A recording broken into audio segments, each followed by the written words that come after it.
talking about the Jaguars wide receiver room. We have Brian Thomas Jr., Christian Kirk, Gabe Davis, Devin Duvernay, all definitely a part of the 53-man roster. But who after that? Could it be Parker Washington? Could it be Tim Jones? Or Mia, could it be Joshua Cephus? Yeah, that's the name that, of course, has everybody talking. Cephus season, even on the text line designed by Lifetime Enclosures, we hadn't even gotten to the Cephus season conversation. And 703 chiming in saying he will make the 53-man roster. I posted that clip yesterday on my channel at Mia O'Brien TV on X if you want to look at just a quick clip of him running one single route that had people talking.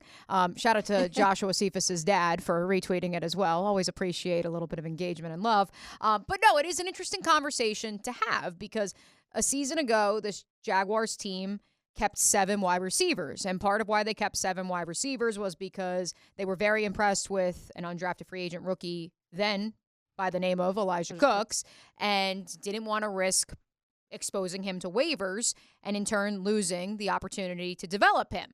Now, Elijah Cooks, unfortunately, in terms of special teams prowess coming out of San Jose State, wasn't a whole heck of a lot there. They weren't actually able to make him active on game day because having some role on special teams was essential until week 5 of the NFL season. And so that's where I think if a Joshua Cephus is to make this roster, we know what Parker Washington can do on special teams. He can be a capable return man if you need him to be. We have learned that Elijah Cooks is learning special teams and is coming along. We know that Tim Jones is a core 4 special teams guy. What sort of special teams value does Joshua Cephus present? Because that 5th, 6th, 7th spot on the roster in the wide receiver room needs to have that ability as well. As much as, yes, you would love to develop him and have him eventually be a wide receiver 2 or 3 alongside Brian Thomas Jr. I totally respect that. But this is part of why Zay Jones was released, because if Zay Jones was going to be your wide receiver 4, if Devin Duvernay is your wide receiver 5, Taylor, he's not going to play special teams for you. And it becomes a numbers game when you can only have 48 players active on game day. Yeah, and that's why every year we have this conversation of are they keeping 6 or 7? Because it obviously changes your outlook on the way once you get to those beyond your top 3 guys, really which direction you want to go. Because if you keep 7, it gives you obviously a little more wiggle room to make sure that you have space for these guys that are maybe a little more strictly special teams guys, but God forbid an injury happen, you do have someone that can slide up into one of those roles. But if you only have 6, it really does start to limit some of the things that you're able to do. And as I was mentioning before, to me, if you're keeping 6, a guy like Tim Jones might have to go for you to have a place for these guys that you know can have a special teams role, but then also can fill in the receiving role, because we saw what happened last year when Christian Kirk and Zay Jones went down, and you do not want to be put in that position again. You want guys that you know can be able to be a reliable piece of the receiving core in general too. 2 other points to make, Taylor. Number 1, you have to start picking and choosing who are the young players you are sticking with and developing. Yes, last year you were able to keep 3 of those guys, Tim Jones, Parker Washington, Elijah Cooks, so you could develop them. Well, now you've got even more names in the pot between Brian Thomas Jr., who's obviously making the roster, Joshua Cephus, if we want to include David White Jr., the West Side High School product, local guy in the conversation, who I also thought, Lauren, looked pretty darn good yesterday. He's big, physical, speed is there as well. Ethan Waugh spoke glowingly of the scouting process, that they identified him early during the 2023 college season. So if you want to also develop those guys, you have to question, okay, if we want to develop them on the practice squad, let's say, if we expose them to waivers, if they are initially released and don't make the initial 53-man roster, would they be scooped up by another team? Or do we turn around and say, well, the odds are better that if we say Tim Jones is not on the 53-man roster the beginning of September, but he clears waivers, there's a better chance he will clear waivers compared to a Joshua Cephus. And we're going to take that risk because then we can get him on the practice squad. He can be a practice squad call-up when we need him.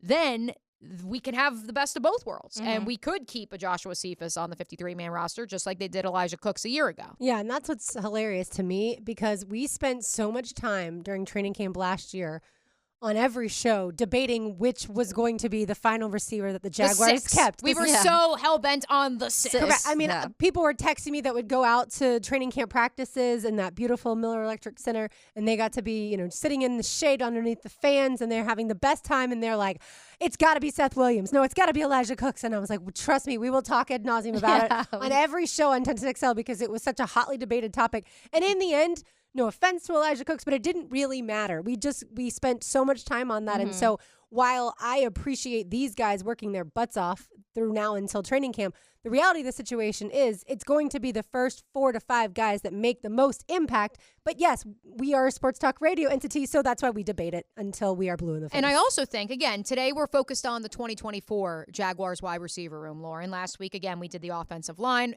and we also looked ahead to the 2025 offensive line. Let's do it. 2025 wide receiver room.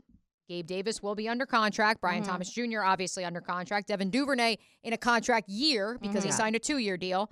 And as of this writing, Christian Kirk would be in the final year of his 4-year contract. Yeah, I think obviously this upcoming season will bear everything into whether or not Kirk is still here. But knowing that, and this is all off the field, but knowing that he and Trevor Lawrence live in the same neighborhood, they are such good friends. Their wives are good friends. Again, I know that's all off the field, but that kind of stuff matters for chemistry, and that matters as far as Trevor knowing exactly where Christian Kirk is going to be on the field at all times. And so I think he'd still be on this team.